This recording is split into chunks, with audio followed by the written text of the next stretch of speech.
On a stormy night in Beverly Hills, a young black woman stood at the gates of a billionaire's mansion, holding a tray of cupcakes. She wasn't just selling sweets, she was fighting for her daughter's life. But when the billionaire's wife mocked her and threatened to call security, no one knew the truth. This so-called cupcake seller was a Harvard-trained nurse with 3 years of evidence to bring down a medical empire built on children's suffering. Tonight, the cupcakes were just a disguise. The real mission was justice. The storm raged over Beverly Hills, lightning flashing across the sky as rain poured down the manicured streets lined with palm trees and iron gates. At the entrance of one such mansion, its towering walls gleaming wet in the downpour, stood Diana Santos. She was only 26, soaked to the bone, her simple clothes clinging to her skin, but her back was straight and her grip firm on the tray of homemade cupcakes she carried. To anyone else, it looked like desperation, a mother trying to make a few dollars in a rich neighborhood where people wouldn't give her a second glance. But inside Diana's heart, there was no shame, only determination. Each cupcake represented a step closer to the medicine her daughter needed, and no storm or sneer could take that purpose from her. The front door swung open, and Margaret Whitfield emerged with an umbrella held high, her diamonds glittering under the dim lights of the porch. Her face twisted with disgust the moment her eyes landed on Diana. "Get away from my property this instant," she barked, her voice sharp even against the roar of the storm. "People like you don't belong here." Margaret's words struck like venom, each syllable dripping with contempt. She pointed a manicured finger at Diana as though she were filth clinging to the gold-plated gates of her mansion.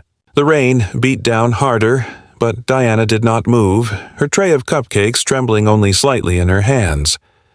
"Ma'am, I'm not here to cause trouble," she said softly. "I'm just trying to sell some cupcakes to pay for my daughter's medicine." Her tone was calm, her dignity unshaken, even as water streamed down her face.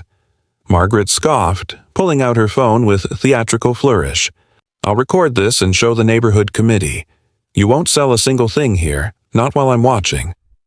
Her voice rose higher, nearly hysterical, echoing through the storm. "Do you understand me? I'll have security drag you out of this street." She stepped closer, her umbrella tilting, her finger stabbing the air. "You are worthless. People like you survive by begging, by lying, by making up sob stories. If you really had a daughter, if you really needed medicine, you wouldn't be standing here in the rain with stale cupcakes." For a moment, silence followed, broken only by the rain splattering against the iron gates. Diana lowered her eyes to the tray she held, not out of shame, but out of calculation. Every insult Margaret hurled was being weighed, remembered, stored. She had expected this, anticipated it even, and now it was unfolding exactly as she had envisioned. She lifted her gaze again, steady and unflinching. "I am not lying," she said firmly. "My daughter's name is Luna. She has leukemia, and no matter what you say, I'll do whatever it takes to keep her alive." Margaret sneered as if the words meant nothing. "A sick child," she said mockingly. "How convenient. You people always know how to play the sympathy card." Her laughter rang sharp in the storm, cold and cutting. She turned back toward the house, raising her phone to capture one last shot of the woman she believed to be nothing but a nuisance. But upstairs, behind the large window that overlooked the front gate, another set of eyes had been watching. Richard Whitfield, billionaire investor, husband to Margaret, and man of carefully crafted public image, stood with his glass of scotch in hand. He had observed the entire exchange, his wife's shrill voice piercing even through the thick window glass. And for reasons he couldn't quite articulate, the sight of the young woman standing firm in the storm unsettled him. Her dignity, her calmness. It was not the posture of someone broken by poverty. It was the stance of someone who carried truth. Moments later, Richard appeared at the door, descending the marble steps with a towel in his hand. "That's enough, Margaret," he said quietly, though his tone carried authority. His wife spun around, startled. "Richard, what are you doing? We don't need—" But he ignored her, his gaze fixed on Diana. "I'm sorry for my wife's behavior," he said, holding out the towel. "Please, come inside. Let's discuss this like civilized people." Margaret's jaw dropped, her outrage painted across her face, but Diana only offered a small smile as she accepted the towel. Her clothes dripped water onto the pristine marble floor as she stepped cautiously through the gates, her tray of cupcakes still balanced perfectly. "Your wife is right about one thing, Mr. Whitfield," Diana said quietly. "People like me don't usually belong in places like this." Her words carried no bitterness, only an observation that seemed to hang heavy in the air. Richard gestured toward the grand living room, the warmth of the mansion stark against the storm outside. Margaret stormed in behind them, her voice sharp. "Richard, I told you she's a liar. She doesn't even have a daughter. She's here to trick us." But Diana reached into her soaked coat and produced a crumpled photograph, unfolding it carefully despite the rainwater that smeared the edges. It was of an 8-year-old girl with a thin face and bright eyes, smiling bravely in a hospital bed. "This is Luna," Diana said softly. "She's all I have. The treatment she needs costs $5,000 a month. Selling these cupcakes is the only way I can keep her alive." Margaret snatched the photo, scanning it with a scowl. "How predictable. A picture of a sick child. Richard, you cannot possibly be falling for this." Yet, even as she spoke, Richard's eyes remained on the photo. Something flickered across his face. Not compassion, but calculation. The quick mental arithmetic of a man accustomed to weighing costs against profits. Diana watched closely, recognizing the look. She had seen it before, in boardrooms, in executive meetings, in every decision that placed money above human life. "I used to be a nurse," she added suddenly, her voice calm, but carrying an edge that made Richard glance up sharply. "At Metropolitan Hospital." The silence that followed was thick, charged, almost electric. Richard's expression shifted subtly, his posture stiffening. Metropolitan Hospital. The very name tied to contracts, reports, and secrets he thought buried. Diana saw the flicker in his eyes, the first crack in the mask of a man who believed himself untouchable. And in that moment, soaked and dripping on his Persian rug, she knew she had planted the seed of doubt. What Margaret dismissed as a desperate plea, Richard recognized as something far more dangerous. The storm outside raged on, but inside the Whitfield mansion, another storm had just begun to brew. For the first time that night, Richard Whitfield felt the faintest tremor of unease, and Diana Santos knew her plan was working exactly as intended. The living room of the Whitfield mansion glowed with the warmth of chandeliers and golden lamps, but the air was anything but comfortable. Diana sat on the edge of a velvet armchair, her damp hair clinging to her face, the tray of cupcakes resting untouched on the glass coffee table. Across from her, Richard Whitfield leaned back in his leather chair, swirling the amber liquid in his glass as though weighing what to do with this uninvited guest. Margaret paced furiously, her heels clacking against the marble floor. "Richard, I don't understand why you're entertaining this nonsense," she snapped. "She's nobody." But Richard barely heard her. His eyes remained fixed on Diana, sharp and searching, as if he were trying to read her like a ledger. Diana took her time, drying her hands with the towel he had given her, then looked directly at him. "You own Metropolitan Hospital, don't you?" she asked quietly. The words cut through the room, and Richard's fingers froze on his glass. For the first time that evening, his carefully constructed composure faltered. Margaret gave a short laugh, dismissive and sharp. "Everyone knows that," she said. "It's not a secret. Try harder." But Diana didn't blink. "Yes," she said evenly, "but not everyone knows what Metropolitan has been doing to children like my daughter." The silence that followed was heavier than the storm outside. Richard sat forward now, placing the glass on the table, his eyes narrowing. "What exactly are you implying?" His voice was calm, but there was a cold edge beneath it. The edge of a man used to silencing problems before they grew too large. Diana leaned in, her voice firm but steady. "I'm not implying. I'm telling you. I've seen the fraudulent billing.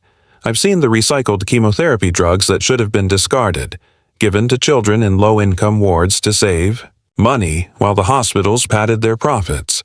I know about the clinical trials that used fake consent forms, and I've been filing federal reports for the last 3 years, naming every hospital connected to your empire." Margaret scoffed again, her arms crossed tightly across her chest. "This is ridiculous. Do you expect us to believe that a cupcake seller somehow has access to hospital records?" But Richard's expression betrayed him. His eyes flickered. With recognition, with the memory of meetings, contracts, conversations he thought were private. Diana watched the fear creep into his face like a shadow. "I worked at Metropolitan for 5 years," she said softly. "And before you and your board found a way to bury my transfer, I was in pediatric oncology. I saw the shortages. I saw the children suffer because your hospitals chose profit over their lives. My daughter became one of them." She paused, letting the weight of her words settle. "That's when I started keeping everything. Copies of contracts, patient reports, supplier invoices. And every 6 months, I mailed a package to the Federal Health Fraud Division. That means even if I disappear, Richard, the truth will still reach the right hands." For the first time, Margaret fell silent, sensing something in her husband's posture that unsettled her. Richard leaned back again, though now his hand tapped lightly against the armrest, a nervous tell he hadn't shown before.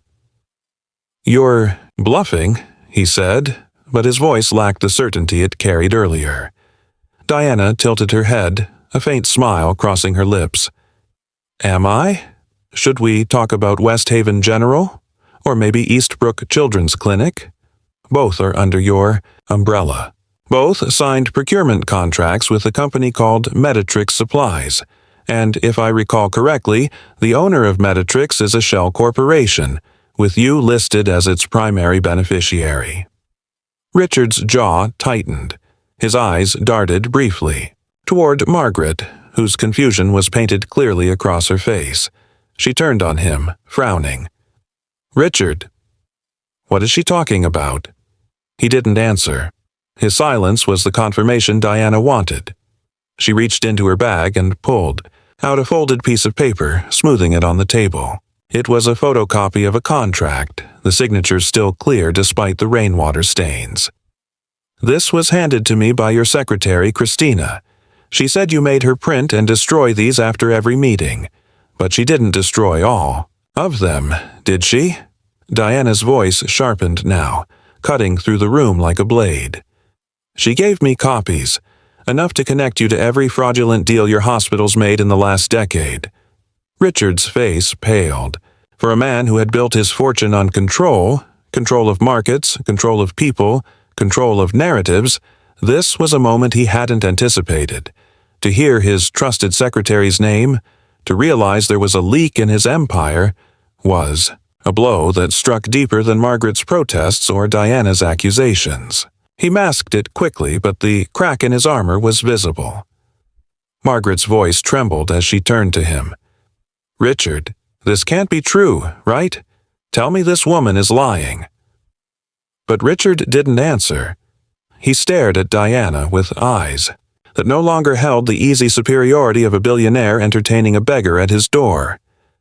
Now they carried the calculation of a man cornered, running through scenarios, trying to find an escape. Just then, Diana's phone buzzed. She lifted it calmly, placing it on speaker before answering. A deep, steady voice came through the line. "Everything set, Diana?" "Yes, Marcus," she replied, her gaze never leaving Richard. "I'm inside." Richard stiffened at the name, his instincts kicking in. Marcus. He didn't know who the man was, but the confidence in his voice suggested he wasn't someone to take lightly. "Good," Marcus continued. "I've got the files backed up and mirrored. If she doesn't walk out of there safe, Richard, tomorrow morning, every news outlet in the country will have the contracts, the patient testimonies, and the federal case numbers." The line went silent again as Diana ended the call. Richard exhaled slowly, a man realizing he was no longer in a game he could control. For the first time in years, he felt the sensation of being hunted. Diana sat back in her chair, calm and unshaken. "I told you, Mr. Whitfield," she said softly. "The cupcakes are just a cover. I came here tonight to give you a chance to face the truth before the truth faces you." The storm outside rumbled louder, lightning cracking through the night sky. Inside, Richard Whitfield, billionaire and titan of healthcare, found himself in a battle unlike any he had ever fought. A battle not of money or power, but of exposure. And Diana Santos had just drawn the first blood. The storm outside beat against the mansion's glass walls, but inside the real storm was just beginning. Diana reached into her worn leather bag, her fingers pulling out a thick envelope. She laid it flat on the coffee table between the untouched cupcakes and Richard's half-empty glass of scotch. With a quiet determination, she spread the photographs, one by one.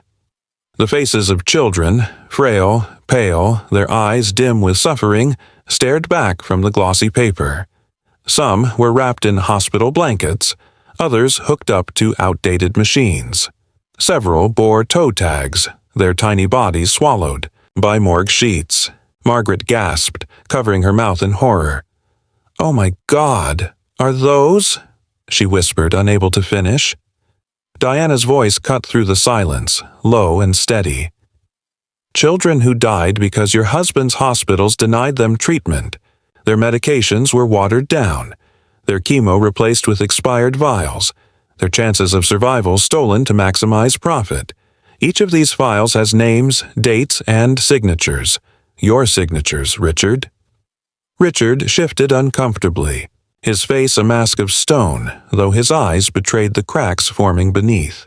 He leaned forward, spreading his hands as though to appeal for reason. "You don't understand how the system works," he began, his tone sharp but strained. "Healthcare is a business. Insurance companies set limits, suppliers cut corners, governments slash budgets. We adapt. If we didn't, the hospitals would close and thousands more would die." His words dripped with justification, but they fell flat in the heavy air of the room. Diana's gaze never wavered. "You didn't adapt, Richard. You exploited. You built an empire out of suffering children, out of grieving parents who had no idea why their loved ones didn't survive. Don't talk to me about saving hospitals. You were saving profits, and every one of these children paid the price." His hand trembled slightly as he reached for his drink, then pulled it back before touching it. For a moment, the silence was broken only by Margaret's ragged breathing. Then Richard leaned in, lowering his voice. "How much do you want? Say the number. Whatever it is, I can make this go away for you. For your daughter.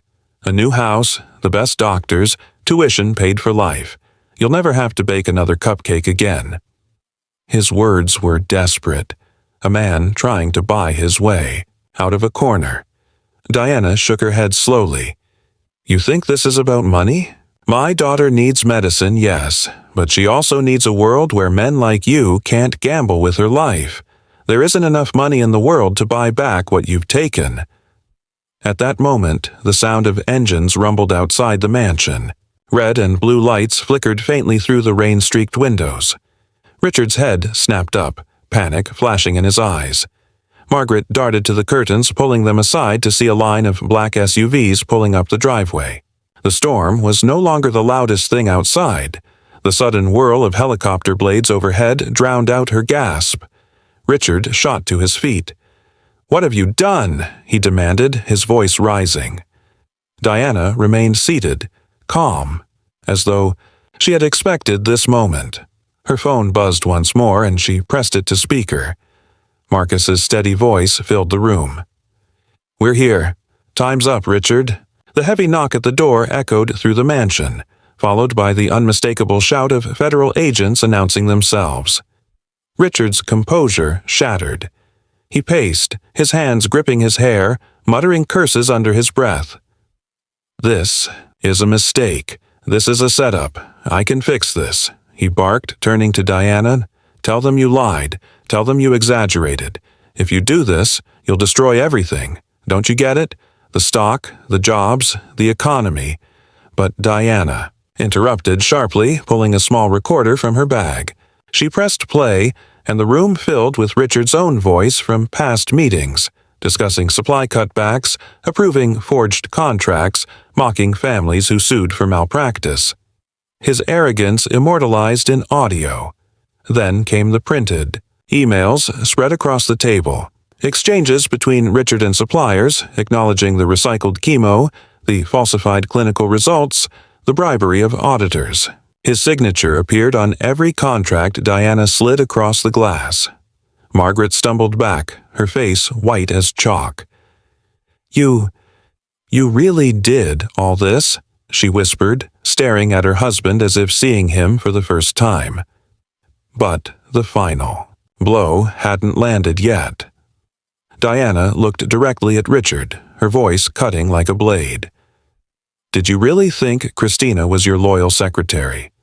She was an FBI plant, Richard. For 2 years she documented everything. Every meeting, every order, every threat. She handed me the evidence, but she handed them the case." Richard froze, his face draining of color. His knees seemed to buckle slightly, and for the first time in his life the billionaire looked like a man utterly defeated. He stammered, his voice breaking. "Emily. It was never supposed to happen to Emily." The room went still. Diana's eyes narrowed. "Emily?" she asked quietly. Richard's head dropped into his hands, his voice trembling. "Marcus's daughter. She was supposed to get the good drugs, the proper treatment. I told them to make sure she was safe. But the paperwork got mixed. She ended up with the expired batch." The front doors burst open as FBI agents poured inside, weapons raised, voices commanding. Richard stumbled backward, his confession still ringing in the air. Diana didn't move as Marcus himself stepped into the room, his tall frame cutting, a dark silhouette against the flashing lights. His face was grim, his jaw set like stone. "You killed my little girl," he said quietly, his voice more dangerous than any shout. Richard tried to speak, but the agents were already on him, forcing him to the ground, snapping cold steel around his wrists. Outside, the mansion's gates glowed with camera flashes as reporters battled the storm for the perfect shot. Helicopters hovered overhead, broadcasting live images of one of America's wealthiest men being dragged from his empire in handcuffs.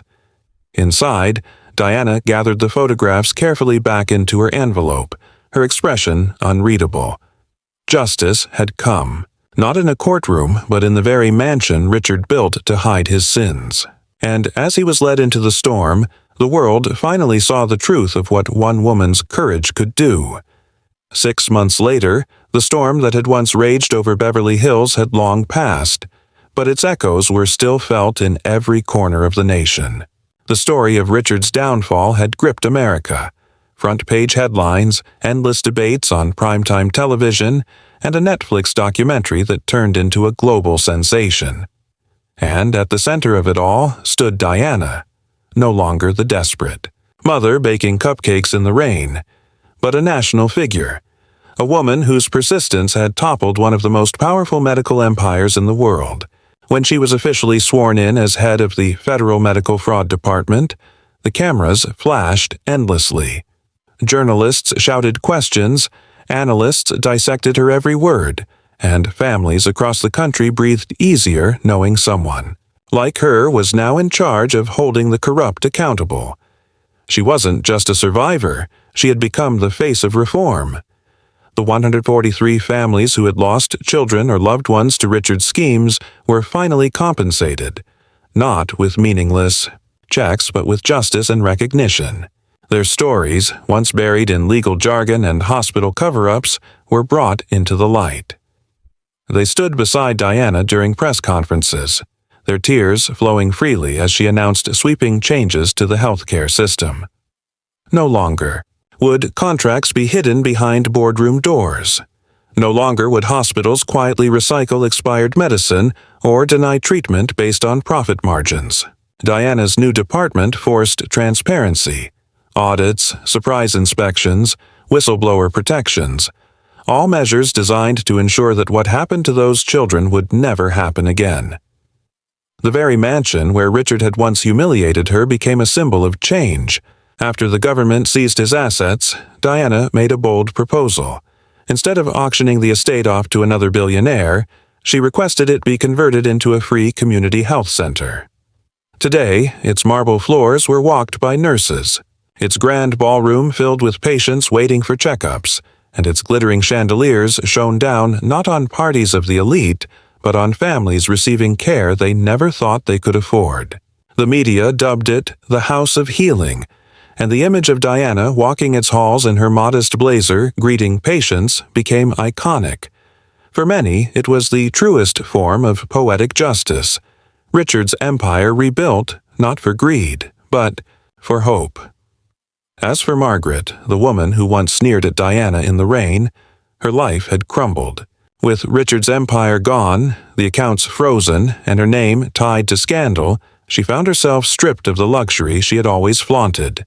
No chauffeurs, no glittering jewelry, no towering mansions.